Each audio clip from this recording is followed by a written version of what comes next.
Hey, welcome in, folks. Great to see you on this Thursday. And boy, oh boy, what a stretch it has been over the past week and really over the past 3 weeks or so, as January has really started 2025 at quite a strange level, to put it slightly, with crazy Gulf Coast snowstorms. We've had snowstorms in the Ohio Valley, snowstorms in portions of the Northeast.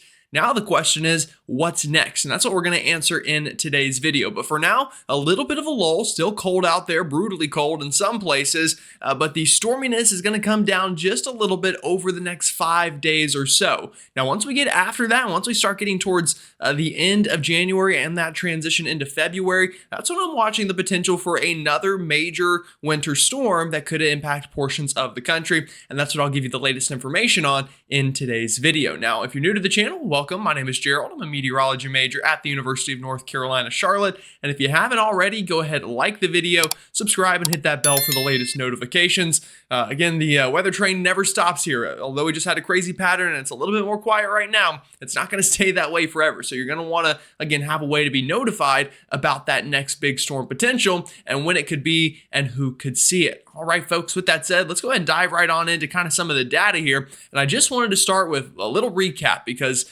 boy, oh boy, what a crazy stretch it was here over the past couple of days. This is the past 72 hours. Here's that first little nor'easter that we had over kind of our Sunday, Monday time frame. And then look at the south at this. A footprint of snow you just never see. Folks, portions of the Florida Panhandle saw double-digit snowfall, breaking a state record. Louisiana had the same thing happen. New Orleans shattered its daily snow record by, I think, more than doubling it. Areas of southern Georgia, the low country of South Carolina, getting half a foot of snow plus. I was in Myrtle Beach covering the storm. They got about 5-6 inches of snow. That's the biggest snowstorm for them since kind of Snowmageddon in 1989. So we told you this one was going to be historic, and sure enough, it was, breaking all sorts of records and standards, and arguably once in a 100 or 200 year type snow event for many of these southern cities. So that's what just happened, and luckily Mother Nature is playing nice now that we've kind of gotten out of that and giving us a little bit of some breathing room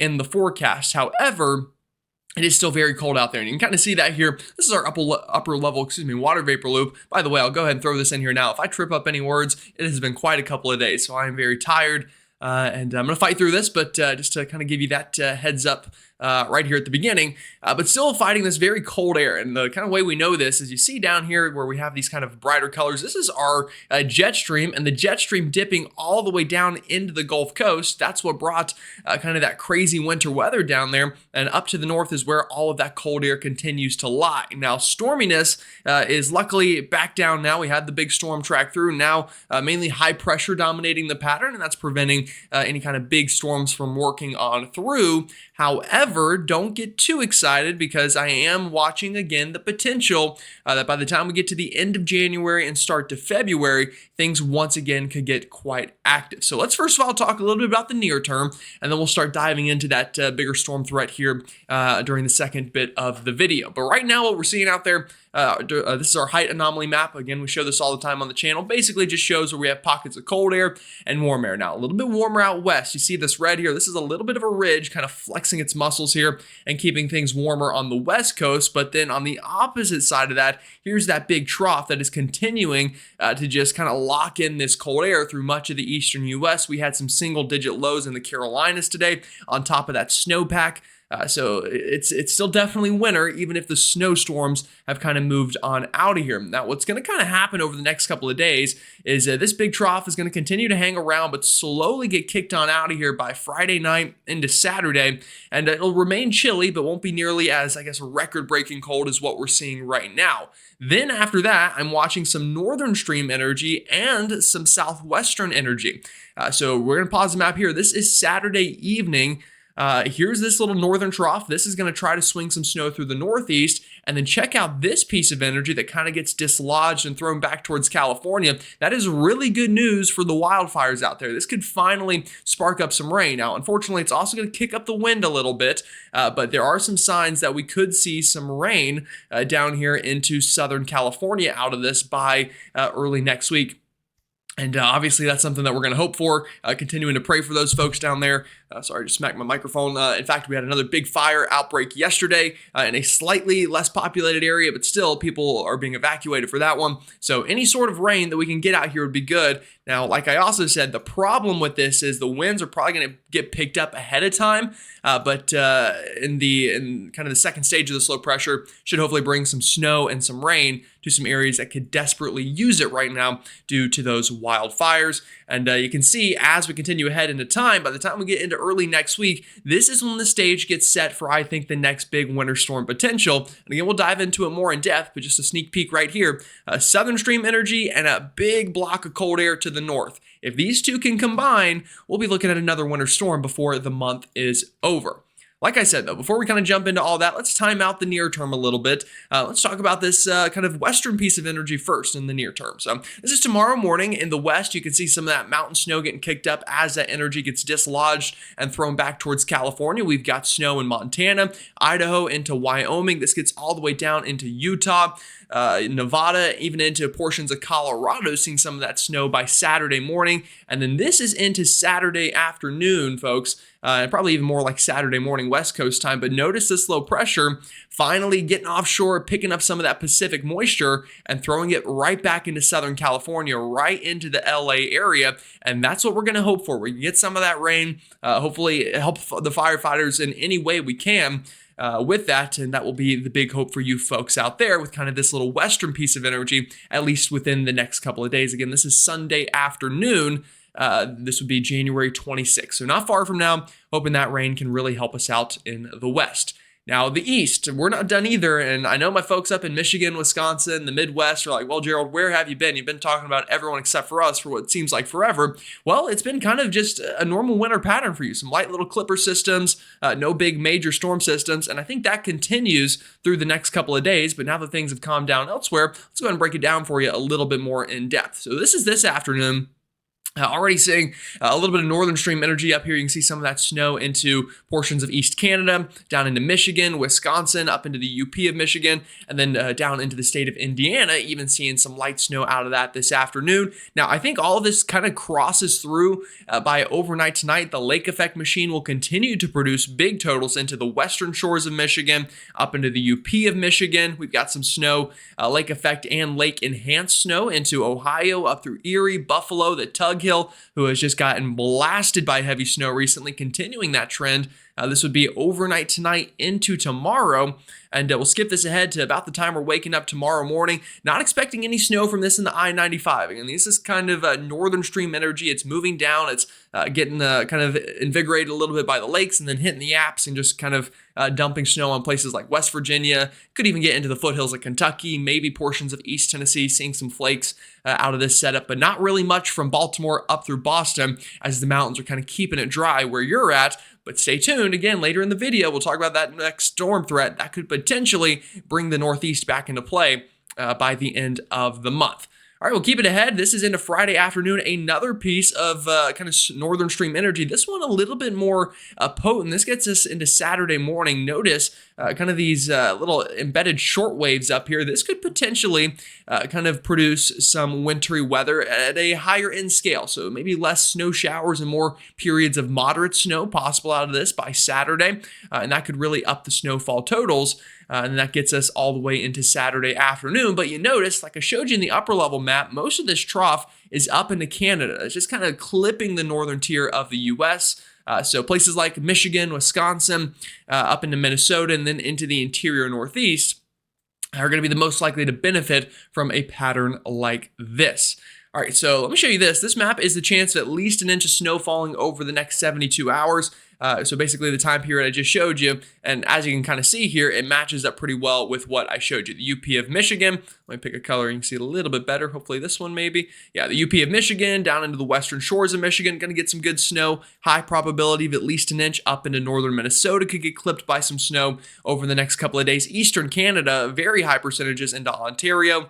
Even up into portions of Quebec, seeing high-end chances of snowfall. And then the Tug Hill and areas of Lake Erie that normally get that lake effect high-end chance of at least an inch of snow. Now let's bump it up a little bit. Let's say, what's the chances we get 4 inches of snow out of this pattern?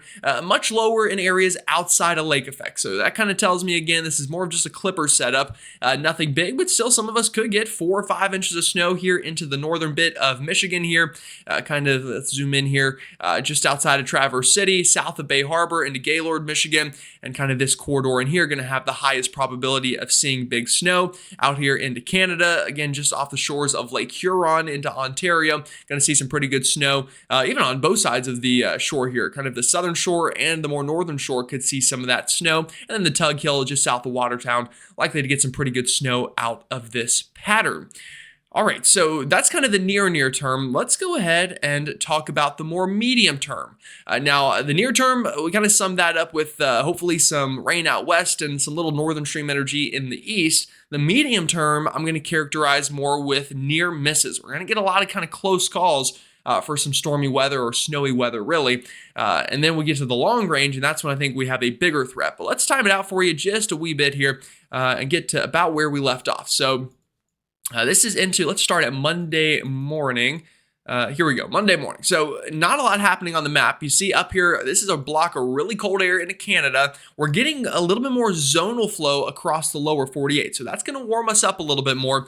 It's not going to be super above average or anything, but it will be warmer than it has been, which to be fair is not hard to beat, but it will definitely feel better. You can see out here in California, you see this little pocket of blue. That's that upper level low I was telling you about that got stuck down there, still bringing some rain and some snow into areas of the southwest by Monday morning and afternoon. We've also got, with this zonal flow, a little bit of Gulf energy trying to pump a little bit of moisture northward, and you can see a little bit of rain into the deep south, I think, potentially by early next week. Now, this in itself is a close call. I'm going to draw a line on the map here. This kind of blue line you see that I'm going to draw, everything to the north of this is likely going to fall as snow if it were to precipitate, and everything to the south would likely be rain. And you'll notice it's really close, that northern cold air and that southern kind of energy trying to get together. But as of right now, no signs that they will link up, especially not in any significant way. Now, could maybe a couple snow showers make it into places like Kentucky, Tennessee, Virginia, maybe even northern North Carolina. Not out of the realm of possibilities for early next week, but not seeing any kind of big signal for a storm. And that's kind of the theme next week. Now, the northern stream energy continues. That's going to be the bigger story, I think. Notice a swath of snow up here into Michigan, Wisconsin, upstate New York, portions of New England. Kind of same thing we talked about this weekend continues into next week, and that snowiness will continue to kind of be the main story up in that region. Now, that kind of keeps on going and keeps on going. We then get some energy to be reintroduced back down into Texas, Oklahoma, areas like that with some rainfall. But this sets the stage for what would be the next bigger storm potential by about the middle to end of next week. And we'll talk about that next up. But before we do, I know I keep telling you we're going to talk about it. I promise we will. We're going to get there. But before we get there, let's talk about the snow chances between now and then. So near term, by the way, this map, chance of at least an inch of snow falling on the European ensembles. Again, the Midwest into the Great Lakes, the big winter right now. And you can see into early next week, that continues. Also some snow chances back into the desert Southwest with that upper level piece of energy we discussed. And then another bigger shot of, I think, some northern energy by about next Tuesday.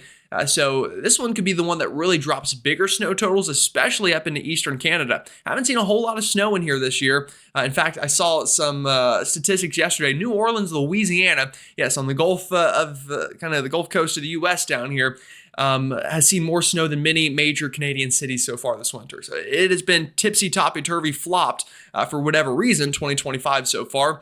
But I do think we're going to get some higher snow totals into eastern Canada by this weekend, into early next week. And then again, that sets the stage right around here by next Wednesday for maybe something a little more significant. And with that said, let's finally go ahead and break it down for you. All right, this is the upper level map a week from now. This is by next Thursday, even a little less than that. This is really next Wednesday evening, so about 6 to 7 days or so. And the overall kind of theme that you're seeing here is this kind of setup. So we've got this big trough up into the north. This is bringing plenty of cold air into eastern Canada and down into the northeastern United States. And then we've also got this trough kind of down into the desert Southwest. Now, the question will be, does this area of energy down into the desert kind of get kicked back into the east? If it does, it could overlap with this pocket of cold air, and we could once again see some sort of winter storm in the east, kind of somewhere in this circled region. Now, the big question obviously is that going to happen? That's what the models are still kind of trying to figure out, but the setup is definitely there by about 7 to 10 days from now for another pretty big winter storm potential. So I want to show you this. These are all of our kind of models for the exact same time frame, the exact same map, and just want to show you that we have some consistency between them. So this is the GFS model. Here's that southern piece of energy. Here's that northern stream piece of energy. Another thing to note here, we always talk about the diverging and converging side of troughs here. Right here on this side, this is a converging side of this northern trough. So this would produce an area of high pressure, but kind of cold high pressure, if you will. So what would happen is you would have high pressure like this, and this would likely be kind of bringing this cold air down to the south, and that's what makes this track favorable. If this track does this, and we've got this cold air getting rotated around the high pressure, then that would again create some sort of swath in here for the potential of some sort of winter weather. So that's the GFS at this time frame. The Canadian at this time frame, again, not perfect, but the same idea. The European at this same time frame.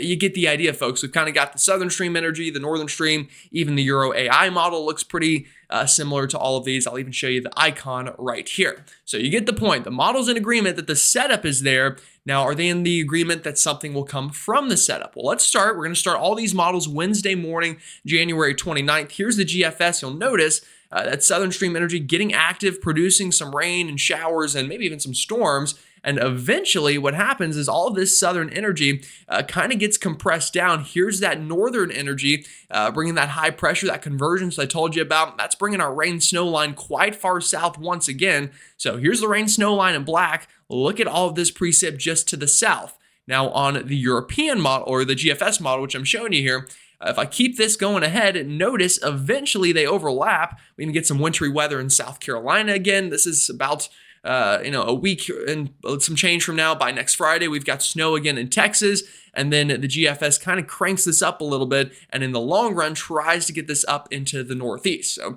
it doesn't look like a big major winter storm on that model run, but the ingredients are there. Sorry, I keep smacking my microphone. The ingredients are there for something big out of it. Now, the European for the same time frame. Here we go. Kind of the same general idea. Here's the energy a little bit later on the European. This is more February 1st, but that storm does get kicked out of the desert southwest eventually and then works up, and it becomes a big winter storm on the European for portions of the northern mid-Atlantic and into the northeast. This would be a pretty big nor'easter. Now, obviously, elephant in the room, this is the first couple days of February, and we're only on January 23rd. But the question is, again, the GFS was sooner with this. You're wondering why? Well, it all has to do with this energy that gets stuck out into California that I told you about that's coming this weekend into early next week. How long does it take for that to get kicked by something back out to the east? If it happens a little bit sooner, then the GFS will be closer in timing. If it happens a little bit later, then the European would be closer in timing. And that's kind of what you see there. I'll even show you one more model. The Canadian model has the same storm system. Here it is. This is a little bit closer to the European in time frame, right around the first couple of days of February, and you can see that winter storm potential somewhere in the east. Now, like I said, we are plenty far enough away that I do not have answers on exactly who, exactly what, exactly where and when, all of those things, we're plenty far enough away to figure that out. So don't take this as a forecast that your exact city, no matter where you are, is going to see a big winter storm to kind of in January and start February. Take it as a sign, though, that we're watching the pattern. Whenever we're in these lulls like we are right now, we kind of just watch and wait and see and try to find the next big storm. And I think that time frame from we'll say the 29th or so of January up through the first couple days of February, that's the time frame to watch. And the ensembles right now, not showing a big signal for it, but there is a little bit of one. Here's the European ensembles. By next Wednesday, Thursday, you can see the storm system bringing some snow into the southern Rockies, even potentially into Texas, Oklahoma in that time frame. Then the energy gets kicked east, and it's not a big signal, but you kind of see that swath of snow potential from the Tennessee Valley up into the northeast. And again, not a strong signal by any means, but showing the potential for some winter weather. And that's what we're going to continue to watch there. That's the European ensemble, the GFS ensemble, even kind of less excited, honestly, folks. but it does show higher end totals down into New Mexico, Colorado, Arizona, the Texas Panhandle, areas like that. It's got a pretty good signal. And then as the energy kind of gets kicked east a little bit, you can see a lower end signal east of there. Now, I think that's partially because the ensembles are fighting on when this energy will get kicked east. Some of the ones that do it sooner and some of them that do it later kind of mess up the skew a little bit. So within a 24-hour period, it doesn't look like a lot of snow. But if you were to expand this maybe to a 72-hour period, then you'd probably see a higher end chances and higher end totals. But that's kind of where we're at right now. So a long way to go and a lot of time to figure this one out. All right, so this video didn't go too long, so I do want to take a quick second here at the end to just say thank you. It has been an incredible month or so of growth and everything. I remember going into Christmas, I was at about 15,000 subscribers. And if you were to tell me by the time we're not even a full month after that, we're at 35,000, or at least knocking right on the doorstep, then I probably would have called you crazy. So I just want to say thank you to everyone who is new to the channel. If you're a returning viewer, thank you so much for hanging around. Even if you haven't subscribed yet, you've just watched some of the videos, that means a lot. If you've liked videos, if you've joined my live streams, those have been a ton of fun. It's been great kind of doing that. I think that's a format that we're going to continue in the future. And I might even try this spring to do some severe weather live coverage, kind of like some of the other, I guess, more prominent YouTubers do. I might try to break into that realm a little bit. So exciting times for the channel, exciting times for just a lot of things going on. So I just want to say thank you again. It means the world to me. And with that said, a little shameless plug here at the end again. If you haven't already, go ahead and like the video, subscribe, and hit the bell for the latest notifications. All right, y'all have a great one. Stay safe, stay warm, and I'll see you all next time.